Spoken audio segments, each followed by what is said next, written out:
certainly a very compelling and very complete and consistent view of foreign policy that you have. Let's take a step back and talk about you as a member of Congress, because I've kind of observed you from afar. I've never met you before this, but you take a very principled stance in Congress. You always vote along the lines of your principles, and that really sets you apart among most of the members of Congress. Do you feel like, though, does that make you feel isolated, or what is it like for you to be voting, especially on some non-controversial otherwise issues, to be voting against them because you don't believe that they're constitutional? I mean, what is it like to be the one guy who's always saying no? Well, in a sense? in a way, when you're voting by yourself totally, you do have a sense of being alone, but in some ways that's sort of sad, because if you concede to me that I am doing my best and probably following the Constitution as well as anybody, it's sort of sad that I'm lonely. Tells you about what's going on in the Congress and what's going on in Washington. Right, but there's a question that I have there, because I mean I really respect that you will not compromise on these principles, but in the same sense I think. Isn't that what Congress is supposed to do? Isn't Congress basically a group of 435 or 535 people that do come together and they do make compromises? And do you ever think that you'd be better off serving some of your policy agenda items if you were willing to compromise or moderate them? Then at least you can move a little bit closer to where you want it to go. Well, see, I don't see the other side.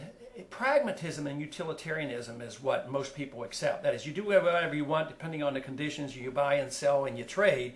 But that's a philosophy in itself. So they never compromise on utilitarianism and pragmatism. They are philosophically dedicated to selling out on their beliefs.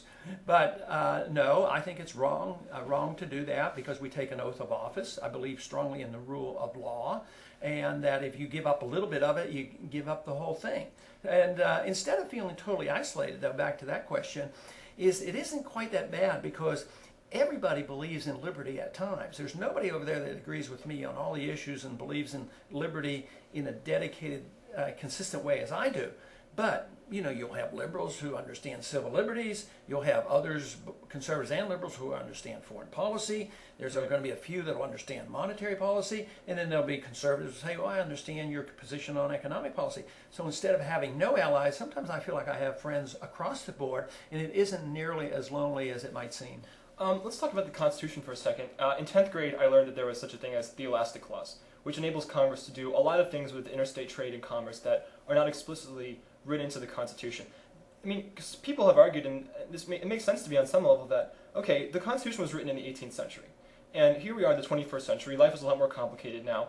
Isn't it just a good thing to do to let Congress maybe be a little more flexible in what it does, because it has to meet challenges that the founders would never have anticipated in the Constitution with the Elastic Clause? Yeah, and we have room for that, and that's called amending the Constitution. Okay. And when you change the Constitution just by ignoring it, you're in big trouble. We ignore the admonition that only gold and silver can be legal tender, if we have a big mess financially that's going to get much worse. We ignore the fact that only Congress can declare war. But if your generation or mine wanted to go back to when kings declared war, if we cared about the rule of law, we should change the Constitution. If you want the federal government to run education, then you should change the Constitution. But if you ignore it on war and on money and on education and on medical care, there's nothing left.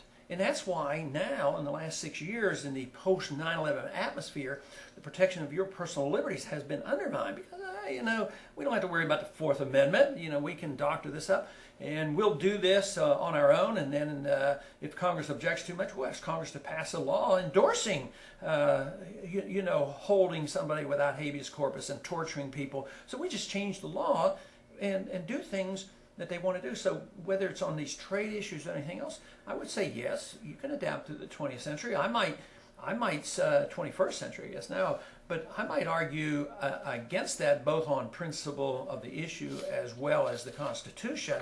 But the more important thing, if we want to protect the liberties that we were given and protected by the Constitution, then we have to be equally concerned about the rule of law.